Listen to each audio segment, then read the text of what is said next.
Well, I realized I plugged in right. Well, we're live, so Grant and I can get started on it. I already pushed start.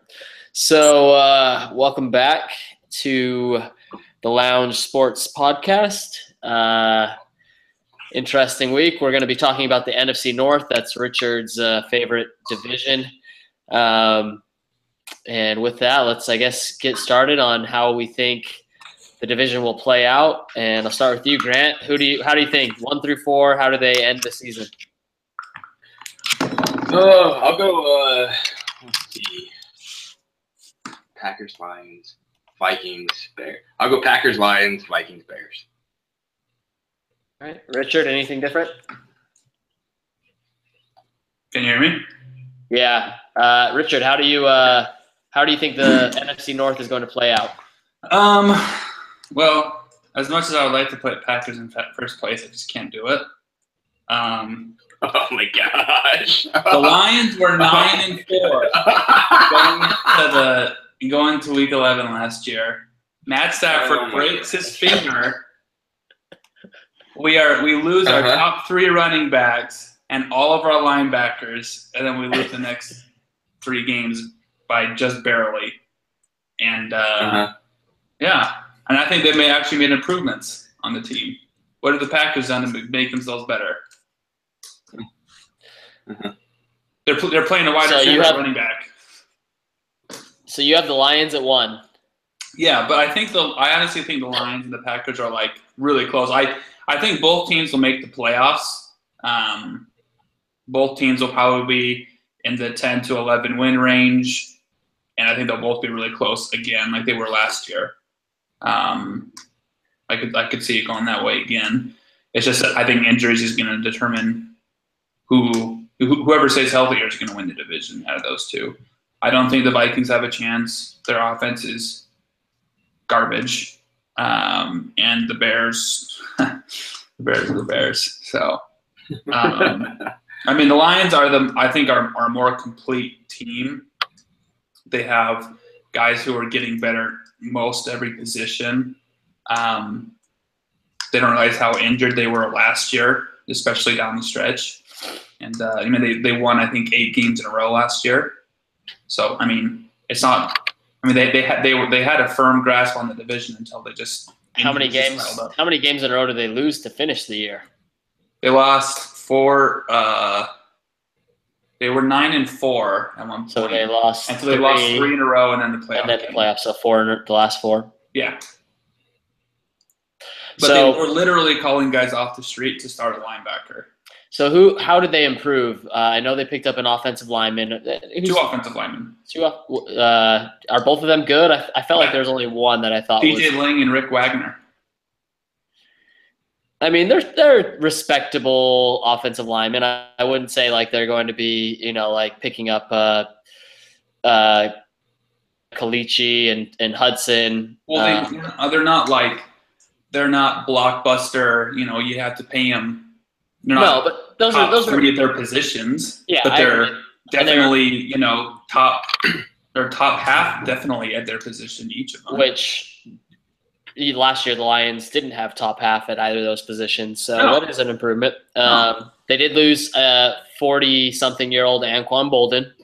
Well, Anquan Bolden was actually pretty good for him last year. He caught a lot of balls. I mean, he didn't get a ton of yards, but he caught touchdowns and he got first downs for him. He was productive. So I actually think that's a bigger loss than people are letting on. Which Anquan Bolden just signed with the Bills today, I believe. Yeah.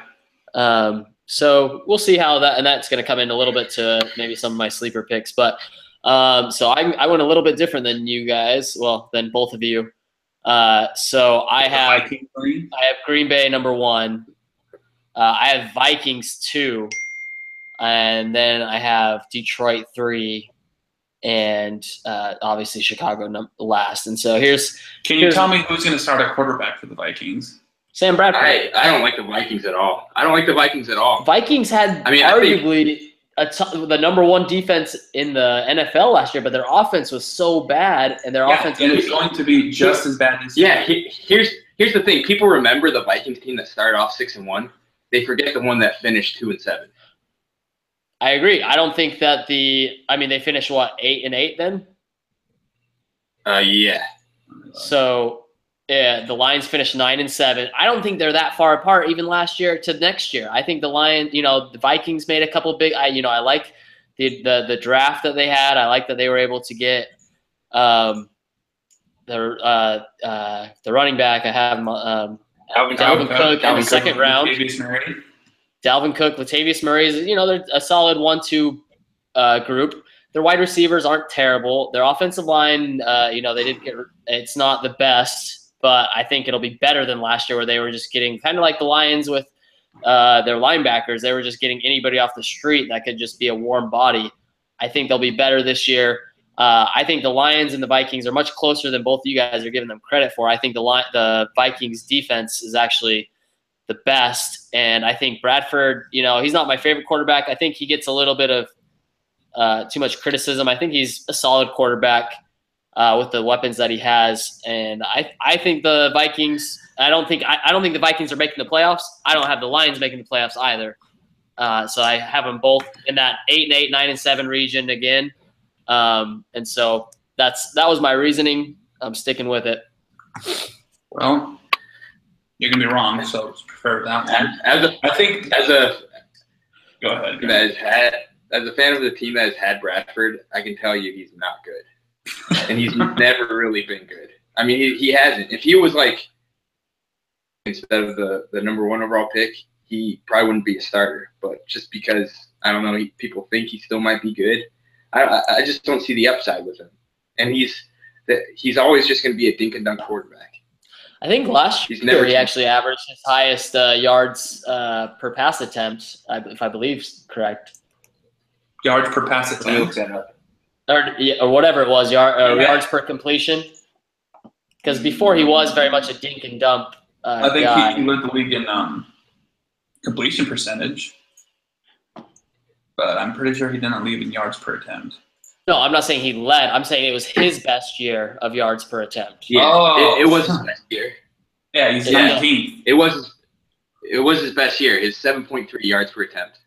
Which, you know what, that was much better than a lot of quarterbacks that you probably have. If you in your mind, you probably have someone who's below him. I almost guarantee you would probably rank a few of those guys above Bradford. But he kind of sneakily had a decent season last year with a terrible supporting cast, and I think they're better this year. The supporting cast, that defense is still just as nasty, and so I think to me they're the better all-around team. Although Stafford is a better quarterback, I just think that the Vikings are going to.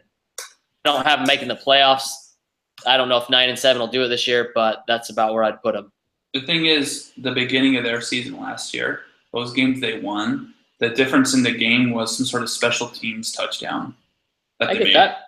They were scoring a lot of points off turnovers and special teams touchdowns, and I don't necessarily think that's you can count on that happening again. Once that kind of cooled off, you saw kind of what happened. They weren't able to produce points because when they were winning and there's getting these same touchdowns, their offense never really changed the whole year. But you can see the point differential offensively changing in the second half of the season.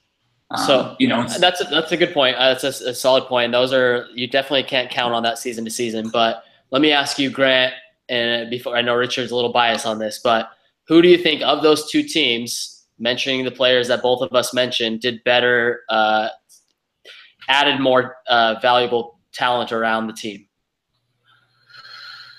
I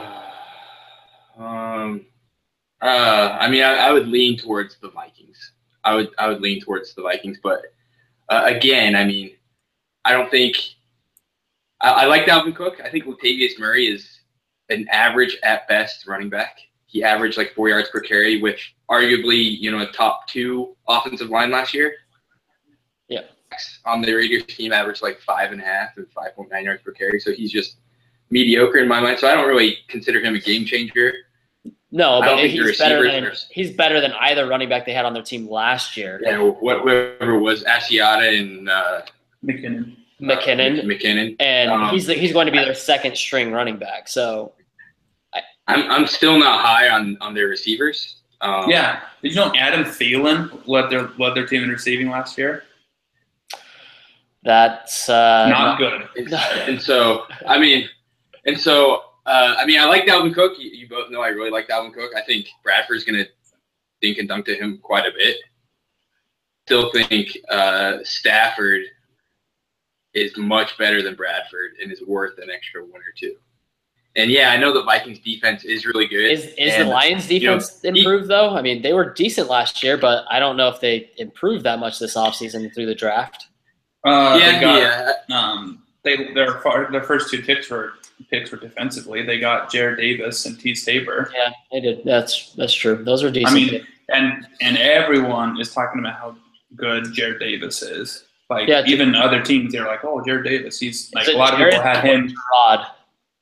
Huh? Is it Jared or Gerard? Yeah, Duran. And it'll be interesting to see because Nansa, I think, had some injuries and he did, and he's a big. I mean, he's going to be the key to that defense. They really need. They were terrible at getting pressure on the quarterback. He only had 4 sacks last year, which was he was a Pro Bowler the year before. Yeah. So we'll see. I secretly think Ziggy Ansah is like in his 30s already. And that's racist. Everyone who's African, they automatically assume he's older. BYU is just fudging his numbers like normal. But do you think they're that far apart even next? No. I don't think it's like a world of difference. I think one could finish 9-7. I think one's probably gonna finish 9-7. One will probably finish 7-9. Yeah. A game or two difference here, and they're basically this, pretty even. I just think like each year, and I know this is fantasy wise, and it doesn't necessarily carry over to real football, but defense is one of the more variable parts of the game. You could defense one year can be just mediocre the next.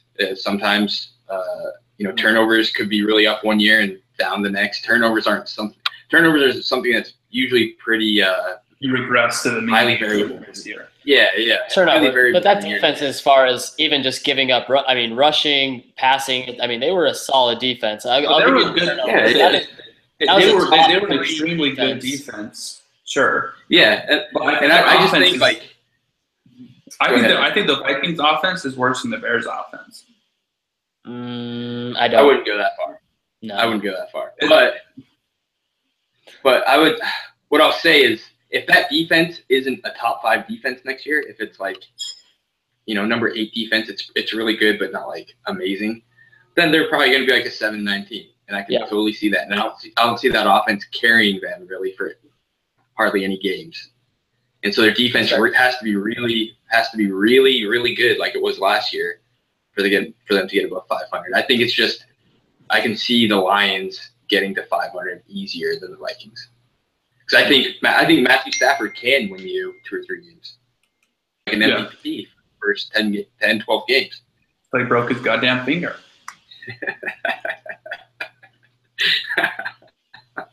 Seriously, you can see if you watch the statistic, you can see exactly when he broke his finger because every statistic just goes down. But you look at, from a fantasy perspective, the Lions and the Packers, for that matter, it's just like they have a lot of fantasy contributors, like especially Lions. Like I have lots of contributors, but no, and that's like studs. They have, guys that you'd be perfectly fine, if you were starting them, you'd feel okay with them in that spot. You look at Marvin Jones, Golden Tate, Matt Stafford, Abdullah. There's all the guys that you're like, okay, like they're guys, RB1, RB2, but they're not gonna win you the thing. I think Ebron's is there, but you're not. That's something to look out for. Is if he takes the next step. I don't know if it's gonna happen or not. If you're starting any Lions running back as your RB1, you're gonna lose. No, I said RB2. Oh yeah. You said RB1 or RB2. Well, no, that's not what I meant. I meant like you're not going in like, wow, I'm gonna like totally rely on these guys. But there's someone that you have that you can like, okay, like last year I did with Theo Riddick. Like once I had a cornucopia of injuries, Theo Riddick was super solid for me the whole year. Well, once Abdullah went out, Riddick was solid. He's a valuable PPR guy, but if Abdullah's in there, I don't know if I want either of those guys on my team. Well, I think I wouldn't, Because they still no matter what, they didn't necessarily overload Riddick. They still gave carries to other people, even when Abdullah was out. They gave carries to Dwayne Washington and Zach Zenner. So I think there's always going to be. I think Riddick has an extremely defined role within the offense, and I don't think it necessarily Abdullah really takes away from that role. Does that make sense? I watch every Lions game. I know how this works. I had Riddick on my team, but because Abdullah is just going to get the bulk of carries, but if he's out, the bulk of the carries is going to be split between two other guys, and Riddick's still going to get the third down work. He's still going to play a lot of the slot on first and second down even. He's a solid PPR running back to have as a flex or a running back too. I'll give you that. But that's what I'm saying. All these guys, their whole team is guys you would want on your team as far as fantasy contributors. You're not going to have any studs. There's not a Jordan Howard or a Jordy Nelson on the team where you're like, this guy's a super stud. What happened to Golden Tate in the first half of the season last year? Because he was terrible, and then he kind of turned it on. And you know this. You had Marvin Jones. It was all going to Marvin Jones. I know, and then it just flipped the switch, and it really destroyed my season. So I was hoping to trade Marvin Jones while he's hot, and then I waited too long, and he tanked. No, I mean, I think I could see both of them going over 1,000 yards this year. They're both really close. I think what's gonna take that the next, their more fantasy relevance is the touchdowns, which Theo Riddick gets a lot of goal line catches, and then last year Anquan Bolton had 8 receiving touchdowns. If that goes, between Jones and Tate, they're both super relevant. They're really good running back or wide receiver 2 options. But I mean, I could see that happening very easily. But I mean, here's a question: would you rather have on your fantasy team Golden Tate or Stephon Diggs? Golden Tate. I probably do Golden Tate, but I think Diggs' upside might be more though than Golden Tate's. I mean, Golden Tate's going to be a PPR, but I think Diggs being a number 1 guy and a little more maybe deep and red zone threat, I think his upside might be higher than Tate's, but Tate's floor is much higher than Diggs because he's playing Stafford. He's going to get a lot of targets. And he's one of the best receivers after the catch too in the league. I would agree. But I wonder if Bradford has ever had a receiver finish in the top 20 his whole career. Think about it. Probably not. I can't. Deshaun Jackson imagine. with the Eagles, maybe. No, he was gone. Bradford got here. Macklin his last year was there? already gone. No, he was gone too. It was still Foles. Those are and those wide receivers were pretty garbage. Matthews. And then his wide receivers with the Rams were terrible too. Garbage. And I mean, he's had bad receivers, but I don't think any of those Vikings receivers are no, but Diggs is the best he's probably ever had, which isn't saying that much. But it wasn't most of Diggs' production 2 games at the beginning of the year. Yeah, he started off hot, and then I don't think he finished off that well. I don't know if he had some injuries last year, though, I want to say. But I still think his ceiling is pretty high. I think he's a pretty talented guy. We'll see what happens, though. And so on that, I guess let's Richard, do you have the over-unders real quick before we move on to fantasy? I was doing something else to look it up now. Okay. So I guess we can stay on wide receivers while he's looking that up. How do you rank the wide receivers in the division by team? So I have Packers 1, Lions 2, Vikings 3, Bears 4. I don't know. Oh, we're doing it by group? Well, group or even best player, I guess. I mean, I still think it probably goes in that that route, I guess. Well, Packers might have 1 and 2 or 1 and 3. So you probably. I had Jordy Nelson. Yep. Golden Tate. Devontae Adams. Yeah. and then I had Cameron Meredith and Marvin Jones tied. No way. Oh, above Stephon Diggs? I would probably put Diggs over Marvin Jones. Diggs, I'm looking at it now, and Diggs was he had dominated like 2 games, and then he had 40 yards, 47 yards, 18 yards, 70 yards, 80 yards, 30 yards, 50 yards, 50 yards, 13 yards, 29 yards. I would still take Diggs over either of those guys that you just mentioned, though. You can have him. Meredith's his ADP is like what, in the 100? And Diggs' ADP is like in the 50s. You really think Meredith? Everybody's just that far wrong on those guys? Well, who would you rather have? Cameron Meredith at 100 or Stephon Diggs at 50? Well, I might if you phrase it that way. But if you had to choose both at 100, who would you choose? If they were both the same draft pick? Whoever. Okay, Bears QB, whoever it is, we don't know who it is. Who are they throwing the ball to? It's like the Coleman situation at the Browns. Well, they've got Kevin White. They've got they don't have great options either. But I would still Diggs is a little more proven than Cameron Meredith. I think it's more of a situation thing. I mean, like Thielen had more yards, and Rudolph had almost more yards than him. If both Diggs and Meredith more stuff is going to be going to like Cook and the running backs, I think too. If both Diggs and Meredith are available at Meredith's ADP, you're telling me you would take Meredith over Diggs? I don't know. I just think I would rather have a guy who's almost certainly going to be the number one. I would have a guy who's almost certainly going to be the number one option on a team rather than a guy who's the number 2. Meredith, you don't know he's going to be the number one. Who's number one? Who's number one on the Vikings? Thielen.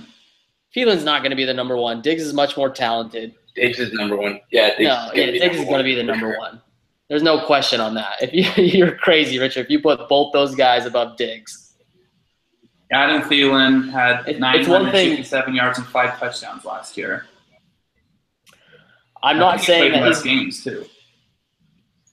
I'm not saying that he's not he's a scrub by any means, but Diggs is definitely the top guy, and he's a much more talented. Now, with that being said, Bradford might have just been hitting the open guy, and I think probably a lot of defenses were doubling and sure Diggs wasn't getting open, especially after he dominated the first little bit. Teams kind of keyed in on him, and if he needs to improve on getting open out of double teams, so maybe he won't be able to do that. But I think you're crazy if you would take both those guys, if you had at the lowest ADP of all 3 of them, if you took any of the other 2 guys over Diggs. I think that's just crazy. I don't think anyone in fantasy would do that. I'm just saying the ball has to go somewhere. Yeah. Elton Jeffrey's gone. Eddie Royal's gone. Where is the ball going to go? Jordan Howard all day. Yeah, I'm sure. I'm not saying Stephon Diggs is better than Cameron Meredith. I just think Cameron Meredith has less competition. First of all, I don't know what to say anymore. I mean, you go ahead and draft. I think that is a pretty terrible take on the wide receiver. I just have no faith in the Vikings offense whatsoever. Okay. I don't have any faith in that Bears offense. I have less faith in the Bears than I do the Vikings. Mike Glennon, Trubisky. Ugh. Yeah, you've got to be. No, trust me. I have a lot to say about the Bears. I just think the ball has to go somewhere. I'm not saying he's a stud or anything, but I'm 900 some odd yards and 6-7 touchdowns. Well, here's the thing with the Lions. You can also make a point that with not the Lions, with the Vikings, that because now they have more talent around Diggs, it's going to free him up a little bit more because teams aren't going to be able to. They were just putting 5-6 guys in the box and just putting everybody else back because they couldn't run the ball further than a yard, and so they were just playing pass defense the entire game. But then you can say the opposite thing, and so Yeah, so that's what I'm proving. I'm saying that your point can go both ways, and so I'm just saying his ball has to go situation. somewhere. The ball has to go somewhere. The offense could be even better, which would mean they could have even more, pass attempts and get more first downs. I don't think more targets for Stephon Diggs is he's on a great offense, so he's better. Well, the offense is going to be better overall, is what I'm saying, and so Diggs isn't going to be the only guy that the team is trying to stop because there's no one else on that team. They're all a bunch of scrubs. I mean, the Jerick McKinnon and Asiata at running back, like no one was afraid of that team. No one was afraid of that offense. And so this year, at least there's going to be some talent there, which I think teams aren't going to just be like, okay, we're going to double and triple team Diggs and make anyone else on that team beat us, which they couldn't do. And so I think that's just as likely as you're saying it's taking numbers away from Diggs. Okay, you can take Stephon Diggs in like the 4th round. I'm not saying that he's a good value there, but the thing we started with, who's the top 4 receivers, and if you have Kevin, you made your point. Great, we'll see, won't we? So, Rory, who's your top 5? So I only did 4, but 4. So I had Jordy, Tate, Adams, Diggs. I'd probably put Randall Cobb at 5. I think Cobb's going downhill. Yeah, but here's the thing. Here's the thing with Cobb, and he's one of my sleepers. If anything happens to Jordy or Adams, he's going to be a top 20 receiver. Guaranteed. Not true. We've seen that. We saw it. We saw that year that Jordy went down. Cobb did not do amazing. That year that Jordy was out all year, he was like a private. I think everyone was predicting him to be like a top 10 wide receiver all of a sudden, but yeah, was he not a top? I think that was a matter of expectation. People. I will say people. Yeah, people thought he was going to be top 10, but I still feel like he was top 20, top 25 that year. He was still a decent. He finished. So this is 2015. 829 yards and 6 touchdowns. Did he play all 16 games? That's Cameron Meredith numbers. Let me see. I'm not sure. I have to look that up. But I mean, you got to bank that he's not going to play all 16 games. That's true. Hurt. That's true. So, yeah, that's a good point. But I guess maybe the better way is if Devontae Adams gets hurt because he seems to play really well with Jordy taking the deep ball. So yeah, that's a good point. I'll concede on that one. But I would still. I'm saying probably put this year. Well, I'm not saying that he's. Yeah, I mean his ADP is. Draft him in the 2nd round. His ADP, Randall Cobb's is 102. Marvin Jones. Someone's going to overdraft Randall Cobb for sure. Yeah. I mean, I think he's a solid person to have as a backup on your team in case something happens. Regardless, even having someone that's going to get you 800 to 1,000 yards, that's a pretty good bench player. I don't think he's getting that this year. Well, if somebody goes down is what I'm saying. So it's kind of a handcuff wide receiver, if you will. If he's your 4th wide receiver, then on my team who might be good if someone else goes down. Well, I mean, that's almost any handcuff running back. I mean, but yeah, almost every running back goes down at some point. Yeah, exactly. So, I mean, a lot of wide receivers get injured as well, too. I mean, he's a guy that you could have as if Jordy's out a week or somebody is out, Devontae Adams is only out a week, you plug him in if you have other injuries on your team. But you draft handcuff wide running backs in like the 12th, 13th round. Cobb's going to be going in the 7th round, 8th round? His ADP PPR right now is 102. Well, what is he gonna what in our league? What round is he gonna be drafted in? Probably 9th, I'd guess. He's ranked 102. Yeah. So that would be. It'd be about 9th with all the keepers. But somebody could take him early. Someone's gonna take him in the 7th round. We'll see. 8 or 9. Andy loves him. I mean, he's always loved him. I'm saying Andy's been drafted in the 7th round. You can almost write that down. So I'll kind of. You idiots, you guys are so Grant, who are your top 5? I would go Jordy, Golden Tate, Devontae Adams, Diggs, and Meredith. That's my top 5. I can't put Cobb in there. I can't put the 3rd wide receiver. Yeah, that's probably true. You guys probably convinced me I need to take Cobb off of there. I guess, and I just went by his ADP and, but yeah, I mean, on paper, everybody loves not good last year. I would probably take Kevin White and Marvin Jones. Once I get to that 100, I'm going for guys that maybe have a little more upside than Cobb. And Meredith, those guys. What's Meredith's ADP? Oh, you could probably get in like the 12th round. Let's see. Meredith. No. He's ranked ahead of Cobb. ESPN has him ranked 87th. Fantasy Pros has him ranked 90th. Yeah, so he's above him. But what? I mean, 8th round or something, 7th round. Yeah. Anyways, all right, Richard, do you have the over/unders? Yeah. Well, these are old. Like I said, the only one I'm able to find is I need to find updated ones because these ones are weird. I think they moved since. So the Packers were at 10.5.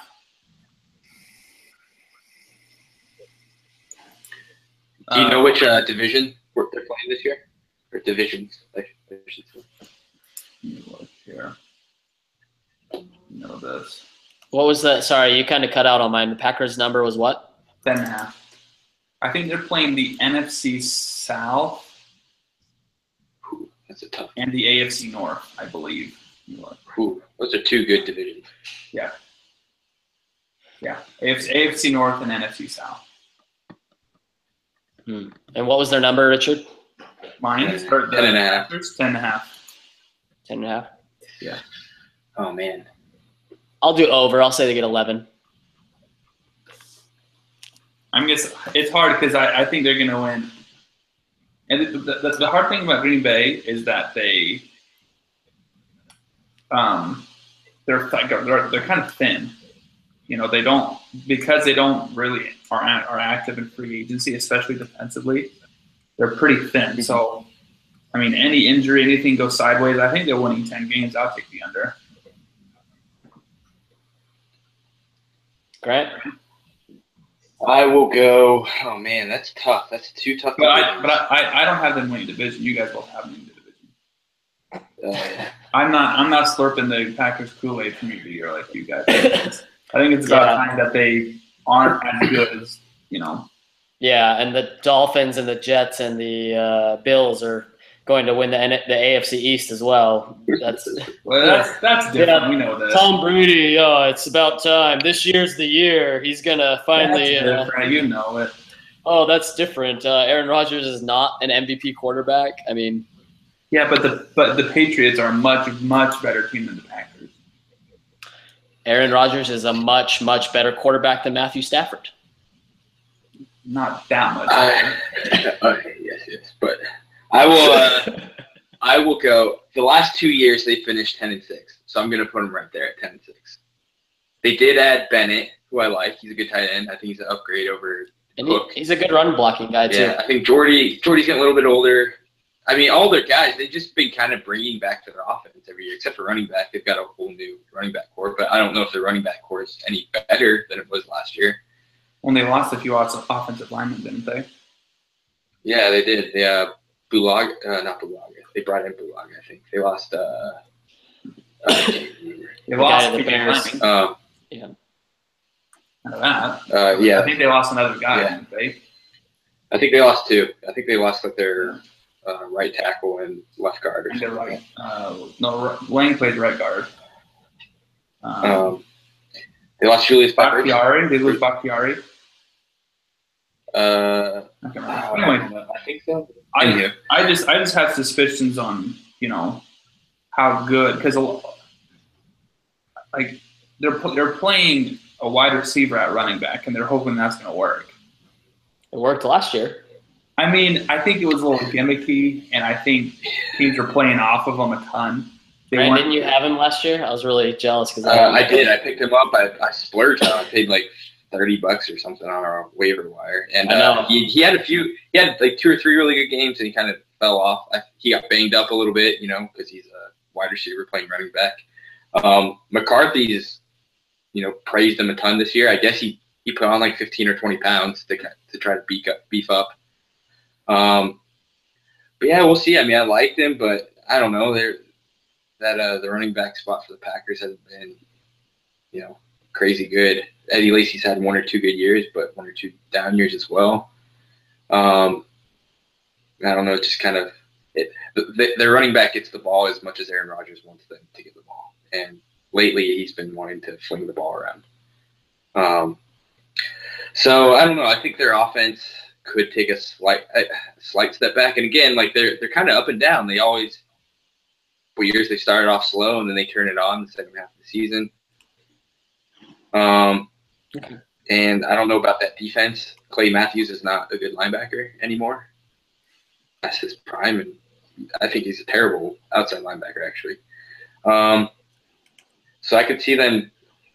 I mean, I could see them going like 4-2 in the division, and then maybe splitting some games in the NFC South. Maybe going 2-2 or 3-1 in the AFC North, and then you've already got 5 or 6 losses at that point.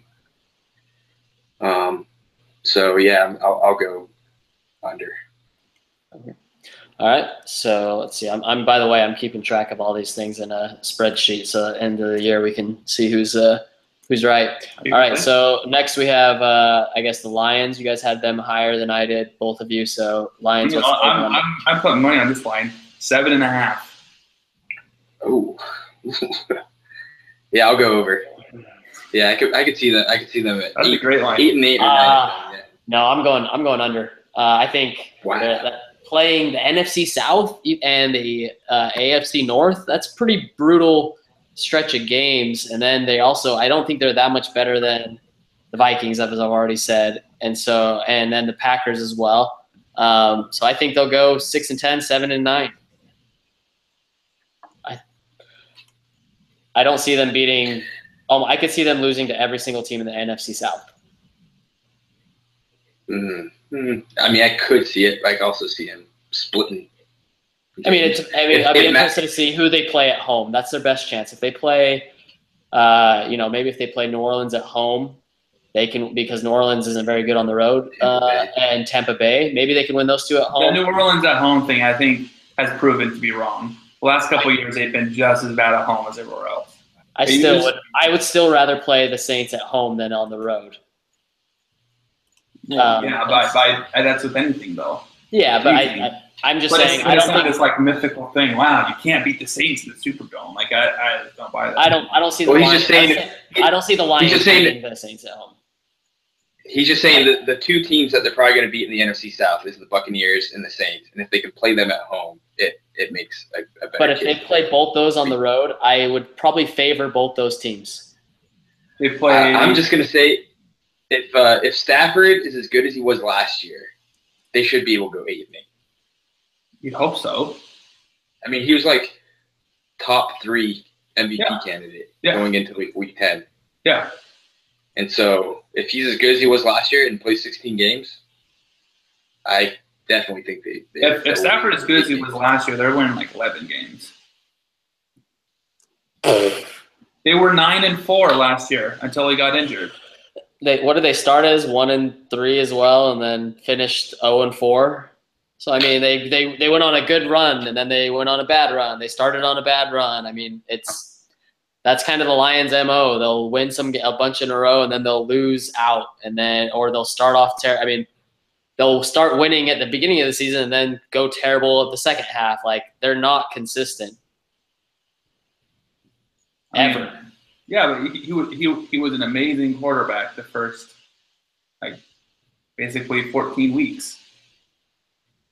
Then he got injured. Anyways, I mean, you guys obviously have the statement was if he's as good as he was last year, if Stafford is as good as he was last year, they're winning 11 games. He was amazing last year. Who did they play last year though? And what divisions? They played I think that they played the AFC South and the NFC East. The AFC South was crappy last year. Yeah. AFC South was probably the worst division, and they probably went 4-0 against that division, maybe 3-1. They lost to Tennessee. So they went 3-1. They lost to the Colts too. They went 2-2. Oh, they beat the Colts. 2-2. They beat the Colts. They won. Oh, I'm looking at the stupid Packers. So they went 3-1. And then in the NFC East, Cowboys they lost were to Houston. good. They lost to Houston last year. That was probably their worst game last year. They went 2-2 against the AFC South.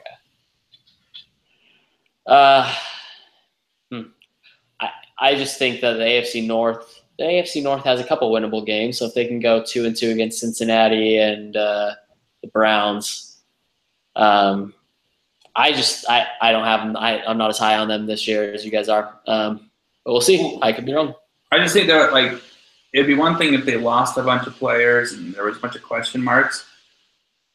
I think they're better, and like a lot of the problems was their health. Like Abdullah went out after the 2 games, and Theo Riddick went out for a long time. They were starting Zach Zenner, and he was the only active run. They had to pull other guys off because Dwayne Washington went out, and he sucked anyway.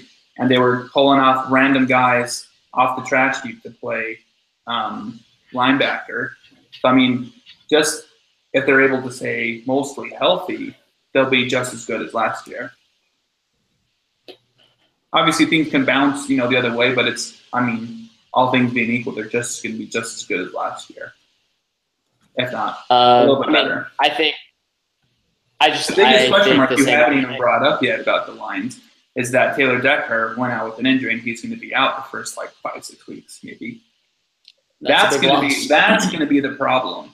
Not anything else, other bullshit you're talking about. That's if they start out slow, it's going to be because their left tackle can't pass protect, and Stafford will be on his back. That's going to be the problem. I just think everything you said about the Lions improving, I think the Vikings did just as much as, if not more, than the Lions did. You can only go so far with Bradford as your quarterback. I get that. I just don't think. And you're hoping with who's I think an average running back, and you're betting on a rookie who, I think he's good, but it's not. And you're counting on the Vikings to be an extremely good team, defense again. But you're also counting on the Lions and an aging Golden Tate, Marvin Jones, who tanked for me last year, didn't do that well in the second half. The tight end, he hasn't done anything special. The running backs might be they're definitely in the bottom half of the league as far as the running game. You got a good PPR back. Golden Tate's 29. But outside of that, he's 29, but he's already been injured a ton. 29 running back as well. 20. That's the cutoff. 29, 30. Has he done anything in his NFL career, Richard? Who? Golden Tate? Oh, I thought for some reason I thought you said Abdullah. No, I don't know. He was 25. I was wondering. I was like, I didn't know he was that old. You said Golden Tate's 18. He's 29. He's 29. I just don't I don't like any of the Lions' weapons, and I like the Vikings' defense a lot more than I like the Lions. And so I just don't think that they're going to. I have them around that 7-9. I wouldn't be surprised if they go 8-8, maybe 9-7. But I think it's more likely they'll go 7. So at 7.5, the line's 7.5. What are you doing? So I'm under. I already said I'm under. They're going to under. Yes, I'm taking the under. All right. Vikings 8.5. I'm taking under all day on that one. What is it? 8-8. 8-5. 8.5. 8.5. I'm taking 8.5 all day. I'm going under too. I can't see them getting. Interesting. I can see them getting 9, but no. Interesting. Vegas agrees with me, but you two don't. So, hey, put your money where your mouth is. Go put some money on it. I'll go over on the Vikings. I wouldn't take that bet. They're a really scary team, but I think they'll go 9-7. I think they could surprise people and even go 10-6. So yeah, I'll go over on the Vikings. As I've already said, I'm going to go into it. On this, the line, the over on the Vikings is even money. Under is -120. So the favorite is to pick under on that one. And line 7.5, over is -130, under's +110. So you're getting better money taking under. So basically, so the line probably has moved based on these numbers I'm looking at here. That make sense? Gotcha. So the Vikings have moved down and the Lions moved up. Probably. As of when I could look at more current numbers, but just the over and there, you get better odds going the other way just because it looks like that's where the money's moving. All right, let's get the Bears. If Bradford goes over if Bradford wins 9 games, it'll be the first time he's gone over 500 in his career.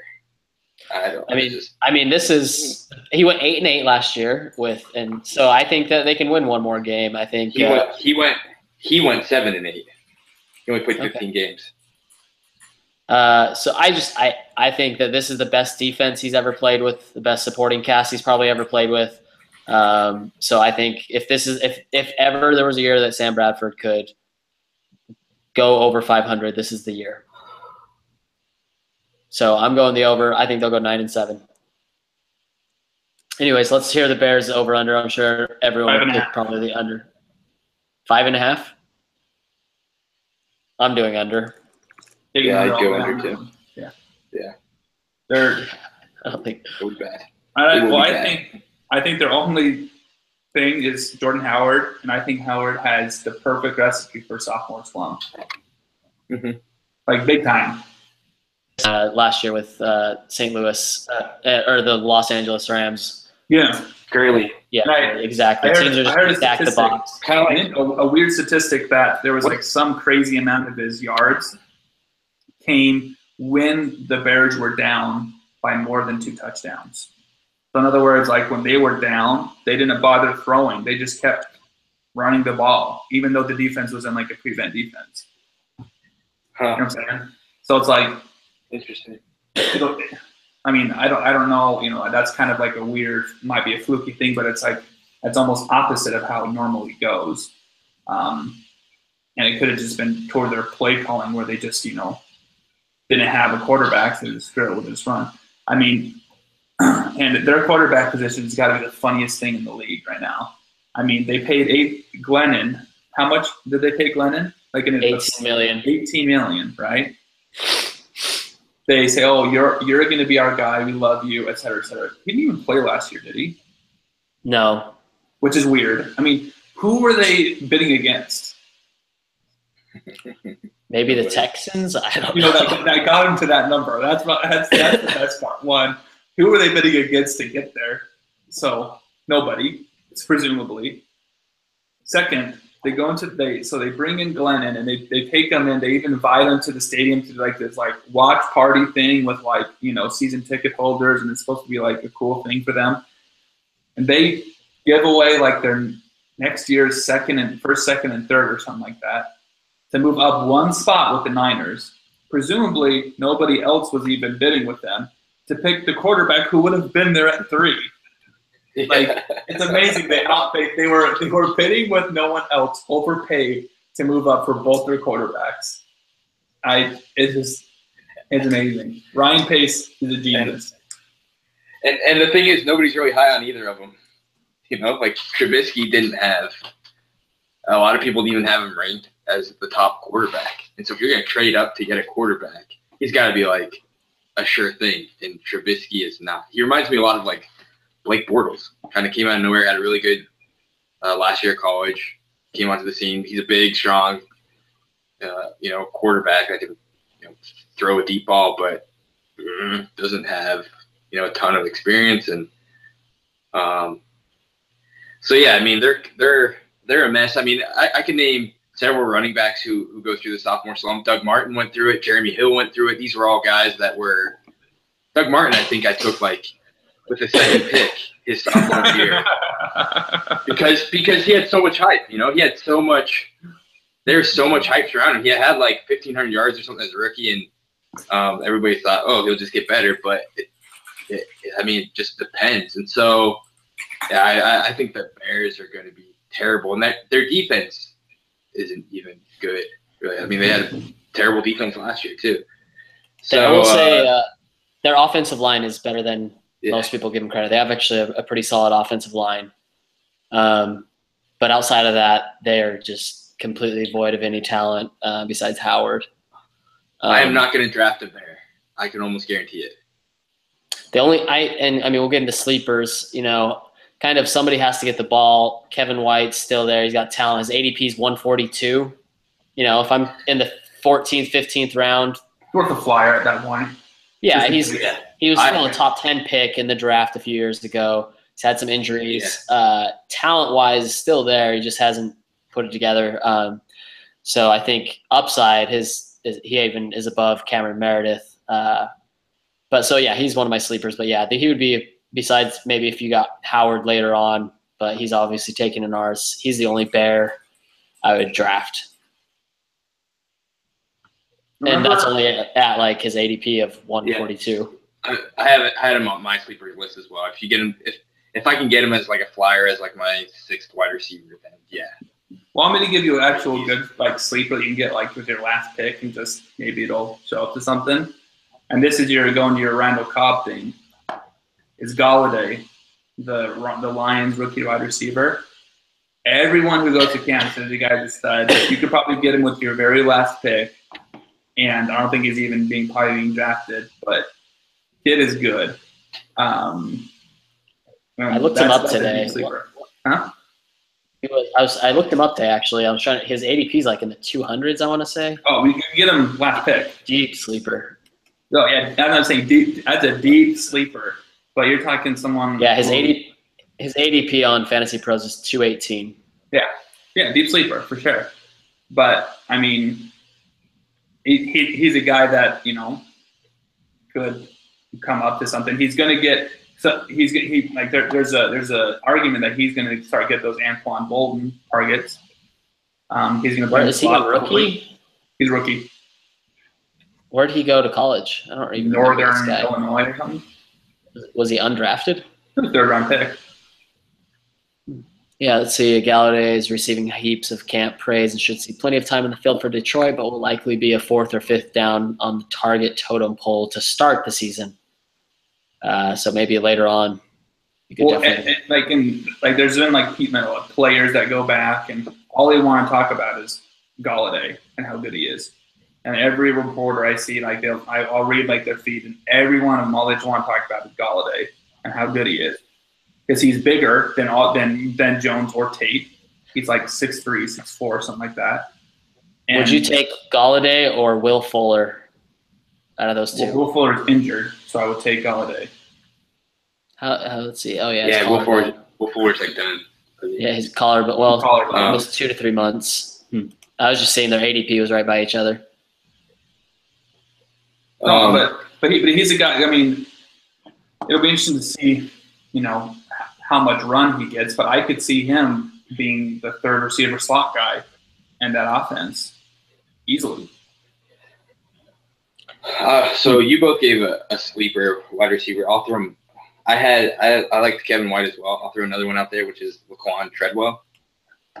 He had kind of a lot of hype going into last year. He was a 23rd pick last year, so I don't think they're going to give up on him quite yet. Another first-round pick, yeah. Rory, care to guess how many catches Laquan Treadwell had last year? He had like 5 or something like that. It's crazy. I think I didn't. I'm pretty sure I know this. You ready? I'm going to guess 25. Lower. 15. 1. I think I thought it was like 1 for 5 yards or something, wasn't it? Was he just injured? I don't even remember what happened to him. 1 for 15 yards and 1 first down.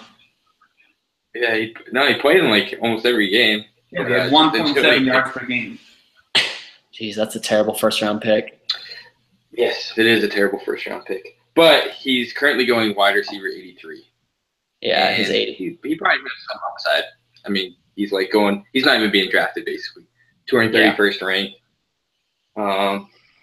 His ADP is 195 on Fantasy Pros.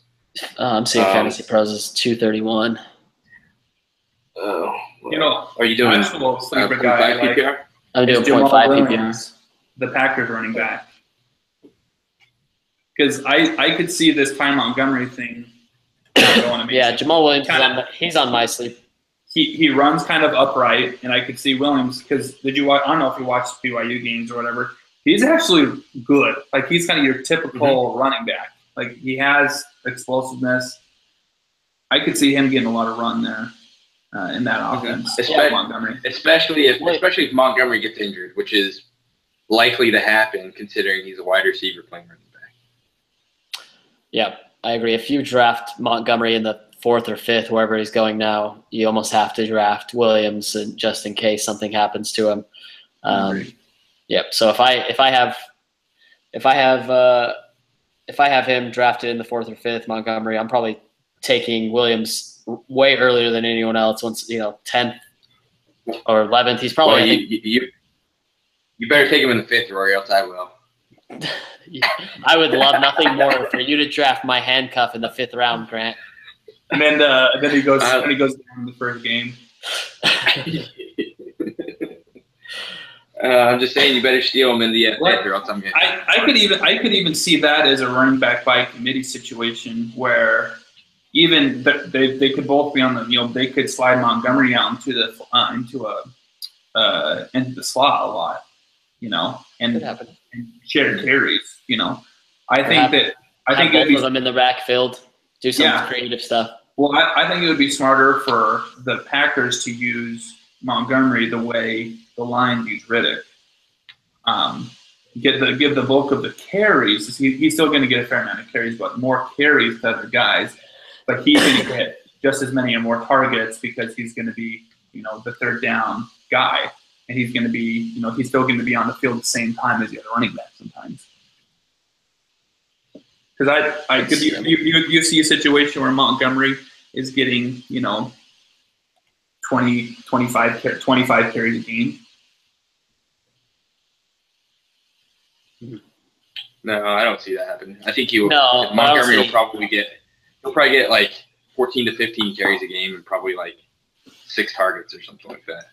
Yeah, which isn't terrible, but I mean, I don't know. I just think he was kind of a gimmick last year.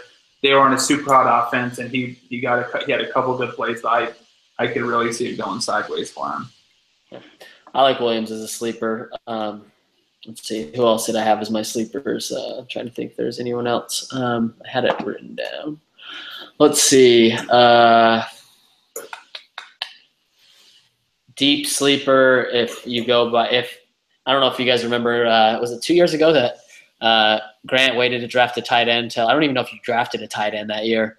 It was last year. And, it's every year. What are you talking about? I know, but it was funny because I took one in the 16th. Last year, I think we almost made it a game that we talked Kyle and everybody else to drafting just all these other tight ends. So they had Andy needed a backup tight end. No, I think there's a couple guys that ended with 3 tight ends on their roster just so I wouldn't get one. Yep, exactly. But the thing is, I added one like week 2, and he ended up being like a top 5 tight end last year. I know, you got super lucky with that. Who'd you get? Who did you have? Vikings tight end. Oh yeah, Rudolph. Vikings tight end. Yeah, that's it. Because what's his face? Love can't throw it more than to the outside. He's going it right down the middle every time. So with that, Zach Miller, I think, is a deep tight end. He's got I don't know. Somebody's got to get the ball. I think if you have those 2 quarterbacks, kind of similar to what you're saying with Bradford, they could utilize a tight end often.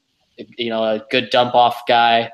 And his ADP is like 200 or something. So other than that, I had the same kind of sleepers you guys did. Marvin Jones, his upside's up there, but I think his ceiling's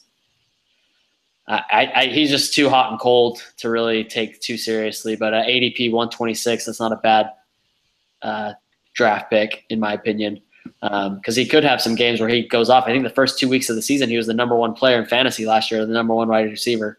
Who's this? Marvin Jones. Yeah.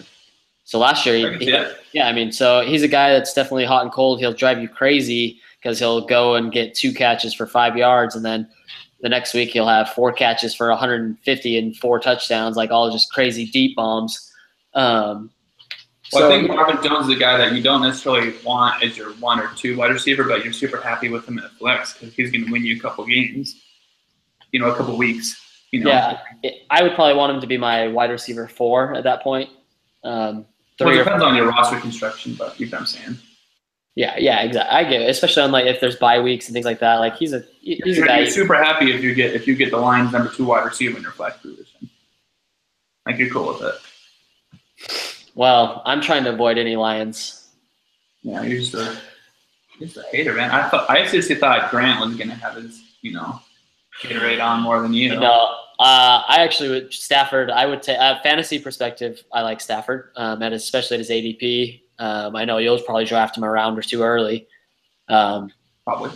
So I think he's a solid. I think he's a good quarterback, and pass heavy. That's what he's always been. He's got a good arm. 30 year in the same offense is always good. Same guys around him, pretty much. So we'll see. He would be the only Lions guy I would really want on my team to like. I would be happy if I had him as my starting quarterback or starting player, and kind of at their ADP. I don't really like Golden Tate in the 40s. I guess Marvin Jones at the 126. I'd be happy with Ebron. I don't know. There he hasn't proven too much to me. Riddick, I'd be happy with Riddick in the 7th or 8th round. Abdullah, I'm staying clear of him. I mean, his is just an injury thing. I mean, he's shown that he's good when he's healthy, but I mean, if he's healthy, he'll be good. But it's just that's all I mean. Yeah, I don't know. He burned me. I loved him coming out as a rookie. I think I took him in like the 5th round. Yeah, I drank the Kool-Aid, and he just has never really panned out. So he's one of those guys. Got injured. Didn't he get injured rookie? Well, I don't know. If he did, then that's 2 years right out of the gate. That's what I just said. If he didn't, then then you gotta somewhat bank on him getting injured almost every year. Yeah. Sure. And I don't know. I don't see much upside in it. When's the last time the Lions had like a dominant fantasy running back? Well, they had a year. I don't think they're a great offensive line for running as well. Yeah, their problem is the last few years their offensive line wasn't very good. But I think this year the offensive line was actually looking much better until Decker went down. Like that's one thing that people aren't talking about. That's my biggest concern as a Lions fan is Decker going down. Because Abdullah's stat in 2015 played in 16 games, 597 yards. Rushing, and let's see, receiving, he had 25 receptions. He also had 4 fumbles, and he had 4 total touchdowns. Yeah. And that was him being healthy the full year. Do better than that. 700 yards, 800 yards. I don't know. I'm not draft. I mean, his ADP right now I think is the 6th or 7th round. I wouldn't touch him in the first 10. I take a flyer on him in the 8th or 9th round, but there's no way I'd take him 6th. No, not gonna take him 7th. Okay. He's like my 4th running back, 4th or 5th running back. Yeah, I would take him, but other than that. So one person that I really like that's actually Fantasy Pros has Martellus Bennett as the 3rd ranked tight end in this division. Yeah. I think he's. Who do they have second? Rudolph, but they're pretty close. Well, I have Rudolph. I have that Rudolph is first, Ebron second. Oh, okay. Yeah, that's based on their ranking. Yeah, Ebron was from a fantasy perspective. From ADP, that's where they're ranked right now. I guess I think the problem is the Packers' offense doesn't necessarily use tight ends a ton. I mean, it'll be interesting to see. That's the thing I want to talk about because that's been the typical Packers MO. But do they change that a little bit with Bennett coming in there? Because he's amazing. Like, how do you see that playing out?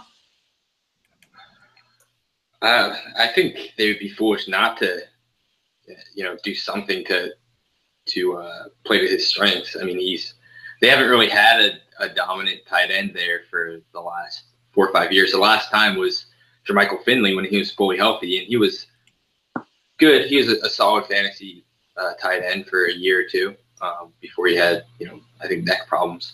But other than that, they haven't really utilized that. I think this is a year where they will need to utilize it. Randall Cobb will probably continue to take a step back. Who knows with Jordy, if any of those receivers get hurt, then they're going to need Martellus Bennett. And even if they don't need him, I think Rodgers is going to like having a guy that's that big and that athletic. I mean, Brady did. He was a stud when Gronk went down, and he was the number 1 tight end on the Patriots. So I just don't see that's a tight end heavy they offense. can't use him. Yeah, it is, but they also adjusted somewhat. It is I mean, it is different offenses. They do rely on tight ends a ton in New England, but I think Martellus Bennett is just talented enough that I don't see how you don't utilize him. I'd put Bennett above Ebron as well. And Rudolph I have as number 1. I think he's already developed a good rapport with Bradford. Bradford obviously loves his tight ends. Ebron and Bennett I think are close. Ebron, I just feel like Ebron, he hasn't really done anything yet, and he's had all this hype for a couple of years, and Bennett's actually done some things in the NFL, and now he gets to play with arguably the best quarterback in the NFL, and they pass the ball a ton. So yeah, I would probably take Bennett. I think their ADPs like super close. They're like within 10, I think. So I think they're both close. I wouldn't be terribly if Bennett got taken and I took Ebron the next pick, I wouldn't be sad about it. I think they'll end the season pretty even, but I would put Bennett as number 2. I mean, I think, like you said, Ebron just hasn't shown it, but he's shown that he has the ability to be a good tight end. He just hasn't put it together for whatever reason. What does that mean? Is he running really fast and getting open and not catching the? He's shown the ability. I don't understand how you can show the ability but not actually. I mean, he's shown times where he's gotten the ball and he's running like, wow, he's good. But then he goes out there and, like you said, he has some drops or whatever. He has moments that you're like, why isn't this guy? It's like kind of frustrating as a fan because you watch like this guy's. He looks like he's good when he does these things, but then he just disappears for whatever reason. I don't know what it is. It's just he's out of position, making wrong reads, on the field or whatever. Stafford as well has never really had even his previous tight ends before him, they were okay in the end, right? But none of his tight ends have ever been Pro Bowlers or done. So it makes me question if it's partly Stafford loves his, maybe not getting them the ball enough, or, he loves his wide receivers more. I mean, he had Megatron and he had a bunch of other talented guys. So it makes me question that as well. I wonder if that's part of it. I don't know. Yeah, maybe. I don't know. You expect a tight end to be a red zone target, and he only had 1 touchdown last year. And our offensive line has been really bad last years. So he's probably had to block a lot. And so they opt for the better blocking tight end sometimes to go in there instead of Ebron. So as offensive line improves, they'll feel more comfortable with having 5 in or maybe just a running back blocking and then sending him out. Whereas, sometimes they would opt to have him block and then the running back go out for a pass. So, I mean, it's probably a mix of opportunity and, just not being on the field, and then just a few drops and stuff going wrong. Because like I said, he's shown where he gets the ball and he makes plays. He's a fast player. He's an exceptional athlete for the position. But it's just it's frustrating. Trust me, for me as a Lions fan, because you want to see it kind of come together for him. But I mean, obviously, it's the risk reward is big. Bigger I think for Ebron than some of these other guys.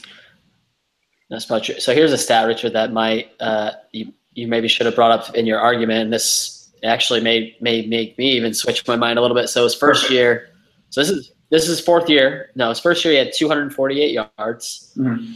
His second year he doubled it. He had 537, 112. I mean, every year he's getting better. Yeah. And so, although the touchdown is a little hard position to learn too. Like how many we rarely see tight ends come in and just are really good. Yeah. So if he keeps on that trajectory, I mean, he could push 800-900 yards if he can get a little bit better in the red zone. I mean, and get 5 touchdowns or so. I mean, he's in that 10 to 15 range probably of tight ends, and so. that's definitely a possibility. There's a discussion amongst Lions fans is, Anquan Bolden's production, especially like his touchdowns and his targets. Where does it go? Does it go to? Is it going to be Ebron getting that kind of underneath stuff? Is it going to be Galladay? Is it going to be spread between running backs? Because there's 600 yards and 8 touchdowns. Going to be spread out somewhere. So I mean, it's feasible that Ebron, that 5 of those touchdowns goes to Ebron instead of Bolden this time. Interesting. All right, boys. Well, any last thoughts? Grant, it's past midnight your time over there. No, I think we covered everything. NFC North. I think this is overall, a pretty weak. Other than Packers, it's a pretty weak fantasy division. And I don't really see myself drafting a lot of these players, to be honest with you. I'm not targeting anybody really from the Vikings. Not really anybody from the Bears. Maybe the Lions if they fall, and a couple Packers players if I can get a good value for them. By the way, none of you guys are getting the best guy though, unfortunately. Matthew suck my Stafford? No, Jordy Nelson. Jordy Nelson. Are you keeping him? Of course I am. I hope he works out like Gronk did for you last year. I didn't draft Gronk. I know, but he was he was a first-round pick by somebody, and then you traded for him. I know. I love Jordy. Jordy's like my man crush in football, but I don't know. How old is he now? Is he 31, 32? Something like that. I don't know. It's not – Grant, you missed the best discussion, NFC South one for fantasy. We could have talked for hours. That's a loaded division. I know. I listened to it. It is a loaded division. Yeah. So, but yeah, I agree, Grant. Abdullah's ADP is 66. I think that's way too high. Or is that somewhere in there? So he's borderline. He's end of 5th, early 6th. In our league, probably 5th or – yeah, he's probably 5th in our league. It probably equalizes around the – didn't we decide that the ADP kind of equalizes around the 5th round?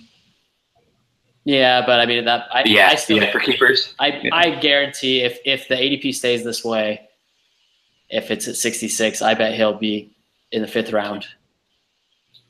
I think this year the ADP is probably going to equalize more around the 3rd round, where there's going to be a lot less keepers this year because it's just going to cost more for that. Still 66 is 6 picks into the 6th round, so I think there's still going to be. No, we have a 12-team league, not a 10-team league.